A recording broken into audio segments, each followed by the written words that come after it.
मानती है। वो लिखती हैं कि साहित्य जो है वो मनुष्य के साधारणता को असाधारणता में बदलने की प्रक्रिया है। तो ऐसे में ये साधारणता जो है वो भाषिक और जैविक और सामाजिक हर तरह की साधारणता है, और इस साधारणता से असाधारणता की तरफ जाना ही साहित्य का एक तरह से कहीं बुनियादी लक्ष्य हो सकता है। अभी दलित और चमार जैसे इस तरह की बात बिहार ने कही, तो मैं एक उदाहरण मेरे मन में जस्ट आ रहा था। गुजरात पाकिस्तान से गुजरात हिंदुस्तान तक में वो शुरुआत के ही कुछ पन्नों में काव्यात्मक तरीके से एक पूरा नरेशन खड़ा करती है, और ये नरेशन है विभाजन का। विभाजन का जो पक्ष है, ये ध्यान रखना चाहिए कि कृष्णा सोक्ति की रचनाशीलता में विभाजन की निरंतर व्याख्या है कि किसी एक जगह एक कहानी या एक कृति पर भी नहीं ठहरती, बल्कि विभाजन की एक निरंतर व्याख्या है।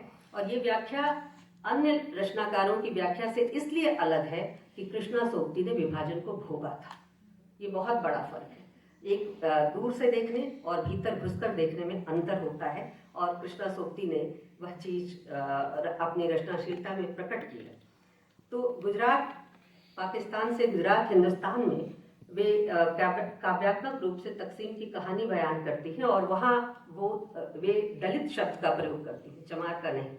और उसमें कहती हैं हिंद राव के बेटे चार, हिंद राव के बेटे थे चार, सियो तियो धियो, और चौथे का नाम क्यों ले, वह दलित तो कचरा उठाने को रहे। यह जो भाषिक प्रयोग, क्या ये कृष्णा सोक्ति का स्टेटमेंट है कि दलित कचरा उठाने को रहे? बिल्कुल नहीं। यह जो काव्यात्मक तरीके से विभाजन के दर्द को और उसके कारण को खोजने का प्रयास है कि दलित कचरा उठाने के लिए था, इसलिए विभाजन की नौबत आई, और इस्लामुद्दीन के भी बेटे थे चार, अरब, पठान, तुर्क और मुगल। और इस तरह से खुशहाली की नदियां, दरिया, नहरें सब बढ़ चुके। विभाजन और तकसीम का आख्यान इस तरह से लिखा गया। एक नया दस्तावेज मुल्क की आज़ादी का तैयार हुआ। इसको कृष्णा सोक्ति ने इस तरह से काव्यात्मक लहजे में लिखा। यहाँ दलित भी है, इस्लाम भी है, मुसलमान भी है, मुगल, तुर्क और पठान भी है। विभाजन के कारणों का बयान जिस तरह से काव्यात्मक तरीके से कृष्णा जी ने किया, वह साफ कर देता है कि विभाजन क्यों हुआ, इसको लेकर उनका अपना एक नजरिया था। इसी तरह से मित्रों की भाषा आप देखिए, तो मित्रों की भाषा इसलिए महत्वपूर्ण नहीं है कि उसमें गालियां हैं या देह भाषा है या बहुत कुछ है। एक चीज है कि मध्यवर्गीय स्त्री का जो यौनिकता का टैबू है, उससे बाहर जाने की वो कोशिश है।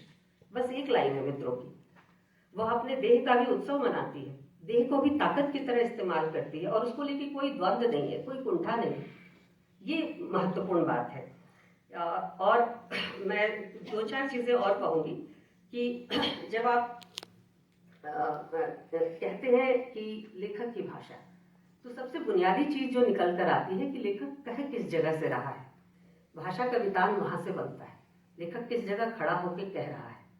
और जाहिर है कि इसके साथ ही साथ हम ये भी देखना चाहेंगे कि लेखक कह क्या रहा है, किस जगह से खड़ा है और कह क्या रहा है। ये दो चीजें महत्वपूर्ण है। इसके साथ ही साथ अगर हम ये ट्रस्ट कर लेते हैं कि लेखक कह क्या रहा है और किस जगह से कह रहा है, तो जगह अगर उसकी अपनी है, जमीन उसकी अपनी है जहां से वो कह रहा है, तो लेखन में विश्वसनीयता का दायरा भी वहीं से तैयार होता है। किसी लेखक की बात पर भरोसा हो जाए, यह चीज पैदा करना लेखन के जरिए, ये तब तक संभव नहीं है जब तक आपको लेखक के सरोकारों पर संदेह हो। तो कृष्णा सोक्ति भाषा के अंदर भी जब अपने को पात्रों के जरिए, घटनाओं के जरिए रखती है, तो किसी एक पात्र में, किसी एक घटना में, किसी एक टिप्पणी में उनके संपूर्ण नजरियों को संभाल लेना और सहेज लेना और कहना कि यही उनका नजरिया है, ये गलत होगा। अगर सत पात्र कृष्णा जी के हैं तो असत पात्र भी उन्हीं के हैं, और उसके बीच देखना यह है कि सरोकार, जो लेखकीय सरोकार है, वो किसके साथ है, किस पक्ष के साथ है। और ऐसे में जो चीज महत्वपूर्ण है वह सरोकार, और निश्चित तौर पर कृष्णा जी के जो लेखकीय सरोकार थे वो बहुत बड़े थे। वे संकीर्णता और कह सकते हैं कि बहुत घेरेबंदी और किसी भी तरह की हदबंदी का एक तरह से निषेध करते हैं। और कृष्णा जी की ये सारी चीज़ें उनके लेखन में दिखाई देती है। जैसे अगर आप देखें तो ए लड़की की जो भाषा है वो दार्शनिक भाषा है, चिंतन की भाषा है। आप उसे समय सरगम की जो भाषा है, जिंदगी नामा की जो भाषा है, हम हशमत की जो भाषा है, सब भाषा अलग अलग है। लेकिन सारी भाषा अलग अलग कहने का अर्थ ये नहीं है कि सब में कृष्णा जी कोई नई भाषा गढ़ रही है। भाषा सब कृष्णा जी की ही है, शैली उनकी अलग अलग है, क्योंकि विषय के अनुकूल सरोकार के लिहाज से जो कहना चाहती है उस लिहाज से वो जो कुछ चुन रही हैं उसको बयान करने के लिए जो सबसे अच्छा उन्होंने समझा उस भाषा का चयन किया। और एक महत्वपूर्ण चीज जहाँ तक कृष्णा सोक्ति की भाषा के संदर्भ में हम सबको ध्यान रखना चाहिए कि कृष्णा सोक्ति की भाषा राजनीतिक भाषा है। राजनीति से अलग करके कृष्णा सोक्ति की भाषा को नहीं देखा जा सकता। और ये एक ऐसी भाषा का टिल्ट है जो राजनीतिक संवादी भाषा है। ये संवाद भी करती है और राजनीति को कहीं नहीं छोड़ती। राजनीति के साथ साथ चलने वाली भाषा है। राजनीति इसकी पृष्ठभूमि में एक चेतस स्त्री रचनाकार की भाषा है। मैं जब अभी इस प्रोग्राम के लिए आ रही थी तो ये किताब मैंने खरीदी बाहर से, और इसमें एक बहुत छोटा सा अध्याय है आपातकाल को लेकर। और उस पूरे अध्याय में ये बताने की कोशिश है, और शायद लेखक को जो साक्ष्य मिले होंगे उसके आधार पर, कि पता नहीं कृष्णा सोक्ति जी ने इमरजेंसी का समर्थन किया था या नहीं किया था। और अंततः एक फोटो पर बात आकर अटक जाती है कि कृष्णा जी अपनी काली पोशाक में इंदिरा गांधी से मिलने गई थी इमरजेंसी के समर्थन में। दिलचस्प बात यह है कि मैं कुछ काम के सिलसिले में बहुत सारी पत्रिकाओं को खंगाल रही थी, और हाल ही में कृष्णा जी की एक बहुत लंबी कविता मुझे मिली। ये 29 जून 1974 को आलोचना में छपी थी। इस कविता में लोकतंत्र के संकट को और लोकतंत्र की जो वर्तमान स्वरूप था, तत्कालीन स्वरूप था, उसकी आलोचना को जितनी शिद्दत के साथ कृष्णा जी ने अपनी काव्य भाषा में व्यक्त किया है वह दिलचस्प है।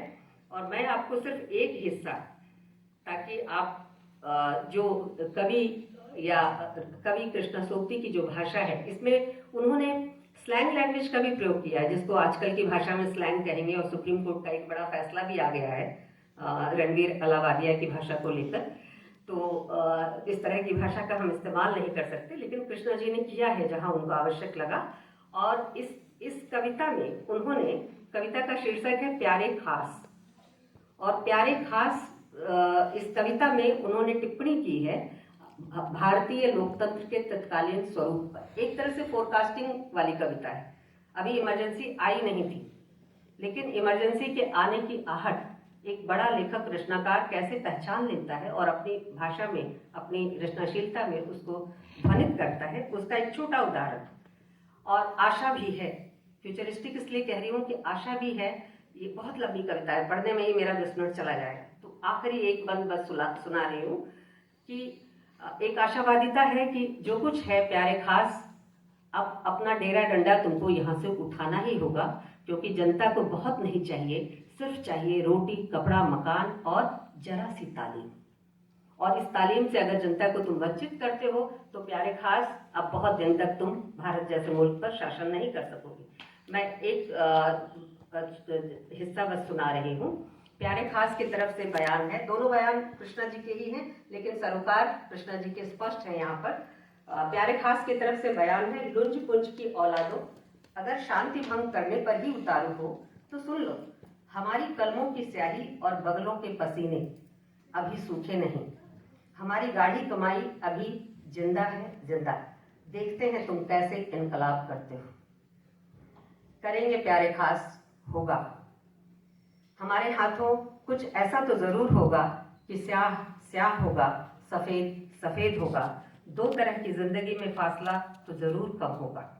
एक पानी के से नरम फर्श पर गुदगुदाती न रहेगी, एक खुरदरी जमीन पर कुलबुलाती न रहेगी, एक हंसेगी तो दूसरी तरफ रोएगी ही नहीं, एक मौजों में जगेगी तो दूसरी सिर्फ औंधे मुंह सोएगी नहीं।